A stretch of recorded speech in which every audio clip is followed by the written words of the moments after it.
welcome back. It's now time to switch gears and talk about election management. As you know, November and September will be having off-cycle elections. So September is going to be for Edo State, and in November, Ondo's turn will come for them to choose who leads them for the next 4 years. So INEC has been doing some housekeeping. One of the things he's been doing is to meet with different stakeholders across board. He did meet on Monday with leaders of political parties, and yesterday was the turn of CSOs. And that consultation continues today, I think, with the media and security agencies and all of that. So how prepared is INEC for this particular exercise that is forthcoming? Those are some of the things we'll look at as far as election management is concerned. We're being joined by an election analyst and good governance advocate, Executive Director, Alliance for Inclusive Development, Aid Africa, Mr. James Ugochukwu joins us from our Abuja studio. Mr. Ugochukwu, thank you so much for coming on the program. Thank you for having me. Good morning. Let's begin. I know you were, I understand you were in that meeting. So from your understanding or from what you saw, how ready is INEC for this exercise? I think INEC has set the ball rolling, and of course they are seriously preparing based on the information they gave us yesterday.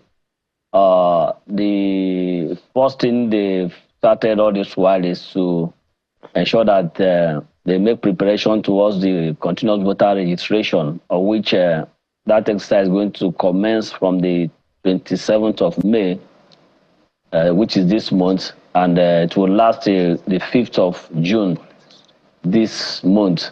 I mean next month, which is a period of 2 weeks. And of course, that exercise is strictly for those that have not registered to vote. So those that have already registered and maybe they've not collected their PVC are not allowed to vote, because that will amount to double registration.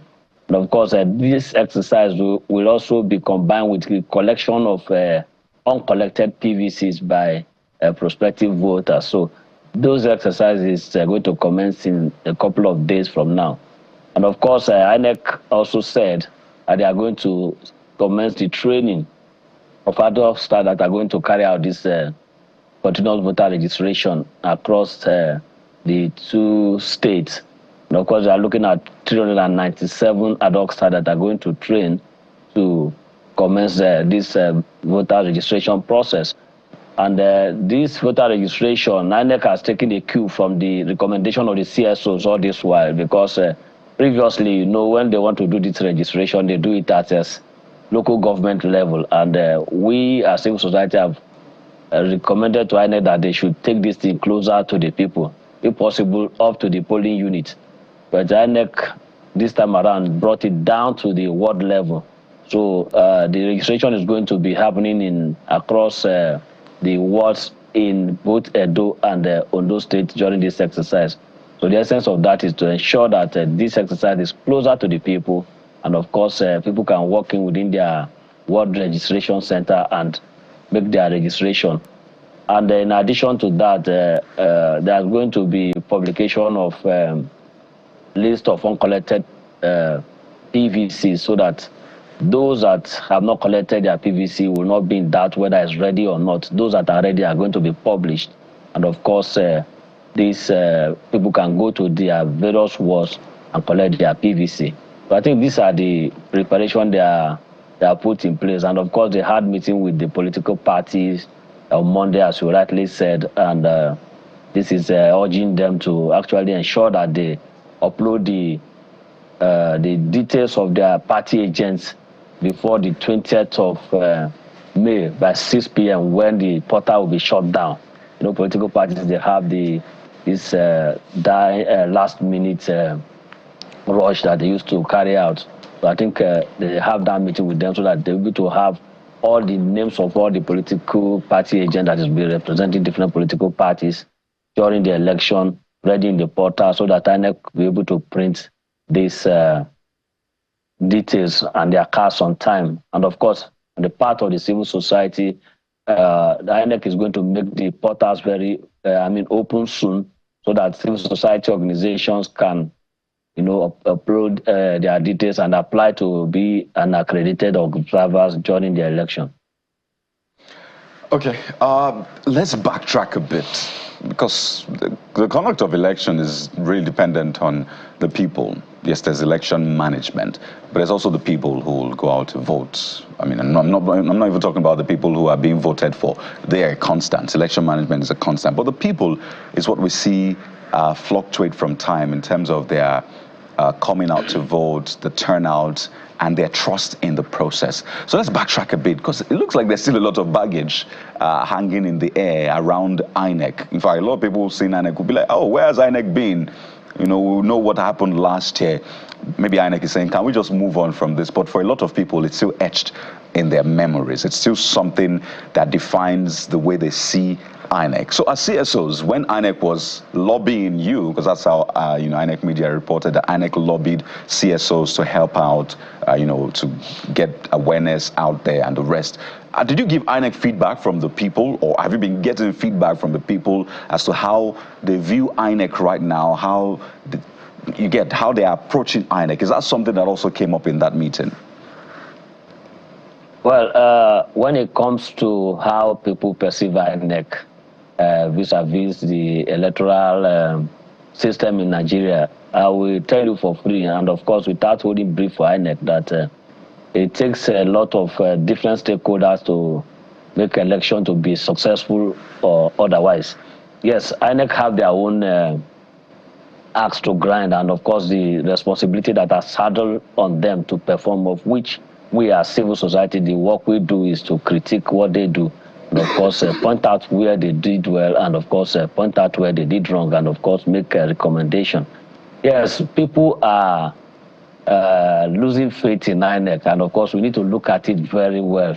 When we critique it very well, the question we need to ask ourselves is that this loss of faith, is it entirely the blame, is it entirely to be put on the table of INEC?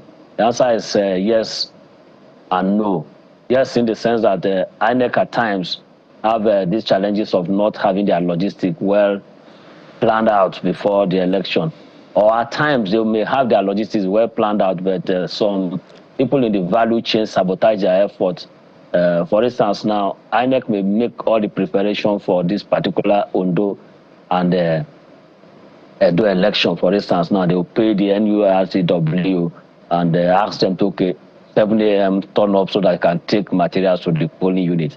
And maybe on that election day, which we have witnessed it several times, the NURTW was down tools that said they will not go in. That's after collecting 50% of down payments for the amount agreed. They say they are not going until you give us the full money.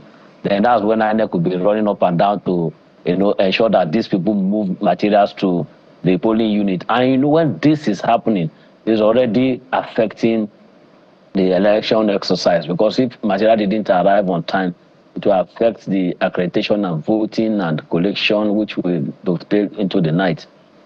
And the other aspect that has nothing to do with INEC now is the activity of the political party and the citizens themselves, because it's not INEC that deployed thugs and the miscreant that disrupt the election. The types that went about destroying polling units during the election and killing people and maiming people and causing mayhem. It's not INEC that deploys all those people. So the question we're asking yourself is that if we want to put a blame, we need to share it and, of course, balance the blame. INEC has their own blame. Security agencies have their own blame. The citizens have their own blame. And every different stakeholder, including the media that send false information, unverified information, they have their own blame. Because by the time you upload fake information on the internet or on the mainstream media, a lot of people may misinterpret it and, of course, take ugly action. And before you can correct it, things might have gone ugly. So these blames should be compartmentalized and given to different people. And for instance, the issue of the IRF glitches and all that is something that people that made people to lose faith in the INEC technology and all that. Because I, for one, during the build-up to 2023 election, I stake my integrity that this IRF is a game changer and all that. And when that glitch happened, a lot of people lost faith in the process. So is it going to be a one-off thing? Well, we are going to know. Is it going to be something that INEC is going to correct in the next 2 elections that is coming up? Of course, we'll know how the RF is going to work. Well, so many pages to turn and study as far as the conduct of the elections is concerned. But let's take a look at a clamor that came out of that engagement, which is for increased funding for political parties to enable them conduct voter education. And that would seem valid if you consider the outcome of elections, and when you hear about voided votes, irregular thumbprinting on ballot papers, and to that extent, some are even saying that, look, let's have the pictures of candidates on the ballot papers to enable seamless and more, clearer voting from the voters who may seem unsure or are not educated enough as far as logos are concerned. But in the absence of that, while we wait for that, it would seem like that process has not even been owned enough by either the political parties or even INEC itself, which has an office of voter education. So in your view, who should take responsibility for that process? And is there, and if there would be increased funding, for voter education, where should it be deployed? To the political parties or to the commission itself? Well, when it comes to voter education, I think the people that supposed to be championing that are the beneficiaries, people that are benefiting from the outcome of the voting, which is the political party. For instance, now, even the IPAC chairman of recent cry out loud that, look, the nomination form and all that they collect is too high. The question you're asking yourself is that what is the political party doing with all this nomination form? They don't embark on voters' education because political party really don't even believe that they need to mobilize voters. In other parts of the world, it's political parties that mobilize voters.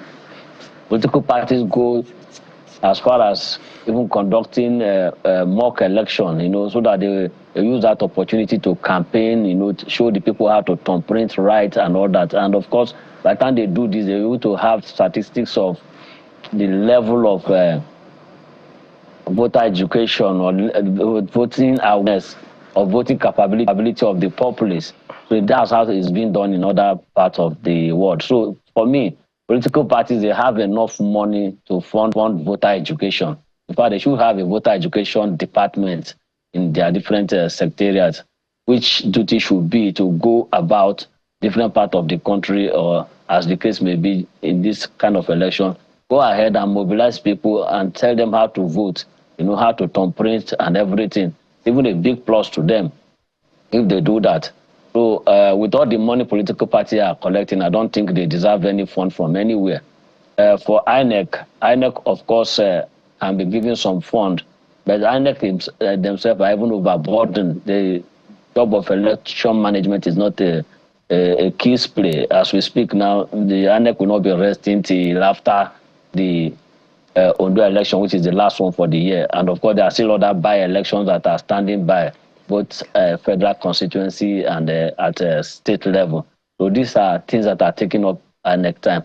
The people that need to be funded for voter education mostly are, one, the civil society organization and NGOs at grassroots level, and of course the National Orientation Agency, because the idea is for them to orientate the people on how to, on civic duty, the reason why they should vote and the reason why they should turn out and all that. So political party, they have enough money to fund voter education. INEC, well, they can do that by the way, but civil society and the National Orientation Agency as well can play a very big role in ensuring that people's voter awareness is increased. And talking about the ballot paper, yes, we made that recommendation ahead of 2023 election. We have some illiterate voters that don't really understand the PDP or the APC or SDP or the other political party, but they can understand, they can identify a candidate by merely looking at the person. So if the ballot paper can be designed in such a way that the pictures of the candidate will be on the paper, it will go a long way to reduce void votes cancelled vote and all that for most of the illiterate people in the rural and, of course, suburban areas and all that. So as we begin to wind down, one of the things that we have as a problem collectively as a country is this idea of lack of strong punitive measures. We have laws to that effect, but people are not punished for their bad behavior. So I'm wondering if CSOs are also putting this to INEC as far as the next cycle of election is concerned, because we've seen in the past, both when electorates commit offenses or the participant themselves, the players commit offenses. Remember the case of Adama, which is a subject of adjudication today, Unisa Hari. We haven't seen much in that direction. And we see people just, act anyhow, and they may go scot-free at the end of the day. So how much pressure are CSOs putting on INEC to ensure that they follow through with ensuring that anybody who tries to destroy their hard work is brought to book? I think INEC is not a law enforcement organization. That's the reason why we have the security agencies and, of course, the body called Interagency Consultative Committee on Election Security, headed by the NSA and, of course, the INEC chairman. So when we have the NSA that controls all the security agencies and all these security operatives are deployed to polling unit during election, I think the duty lies squarely on their shoulder to ensure that people that commit any form of electoral offenses in line with invariance of the Electoral Act should be arrested and prosecuted. But the problem we have is that it depends on who commit the offense. We have the big guys that they are untouchable. When they commit offense and even instigate election violence, they'll be rewarded with a political appointment. So these are the challenges we are having. So we have good laws, but we have weak institutions that cannot implement the law. So until you start walking our talk and ensuring that those that instigate election violence, and no matter how highly placed they are punished, we keep on going to continue to have this recurrent election violence at every electoral cycle. So I actually advise most of Nigerians, of course, party faithful, to be very careful in supporting candidates and being used to commit some of this crime, because whether you are arrested and prosecuted is a function of the big man you are working for. So imagine some of the thugs will be arrested, locked up by the police, and all that will come from above that this guy should be released, and they will be let off the hook. Right. The next election, they will be more emboldened to even cause much more mayhem. So the main beneficiaries of this thuggery and all that are the people that are making the laws, and they should, as a matter of fact, have a rethink that election should not be a do or die affair where we'll be counting ballot and be counting dead bodies at the same time. We had a reduction of election violence before the 2023 election. The last one we did in, I think, Ekiti and Osun, there's a less reduction of election violence as a result of the new technology that INEC introduced. But in 2023 election, the general election, we were surprised that the violence re-emerged again because of the pattern of, or should I say, the people on the ballot and all that. The thing took to religious dimension, and we saw people being maimed, denied access to their voting areas. Some were even some even sustained bodily harm and injuries. Some were even killed and all that. And up till now, we've not seriously seen any punitive measure carried out against anybody. So these are the things that we in the civil society will keep on crying out loud. That absolutely, and that's why we need the security agencies. Not be a body type. We've seen. Right, pardon me, let me just quickly come in. You're making a vital point, and it's important to reiterate that we need the security agencies to step up on this one. But just to again say that the essence of that meeting was INEC essentially reminding Nigerians that continuous voter registration at ward registration centers will begin Monday, May the 27th, all through to Wednesday, June the 5th. The times from 9 a.m. to 3 p.m. daily. So from Monday, May the 27th, if you've not registered to vote, it's your right to vote. It's your civic responsibility. So it's important to go out there, get registered. I know we could talk a lot about the leadership process, even the selection process, but it wouldn't make sense until you are part of it. So if you're in Ondo and Edo states, the continuous voter registration resumes Monday, May the 27th from 9 a.m. to 3 p.m. daily. I just wanted to reiterate that because that's also the major part of this conversation. Mr. James Ugochukwu, election analyst and good governance advocate, executive director, Alliance for Inclusive Development, Aid Africa. Thank you so much for your time and for your insights on this particular subject matter. Thank you so much. Thank you for having me. Absolutely. Well, we'll switch gears now. This time, not election management. We'll talk about leadership. What is it all about? We'll find it out after this break. Join us again.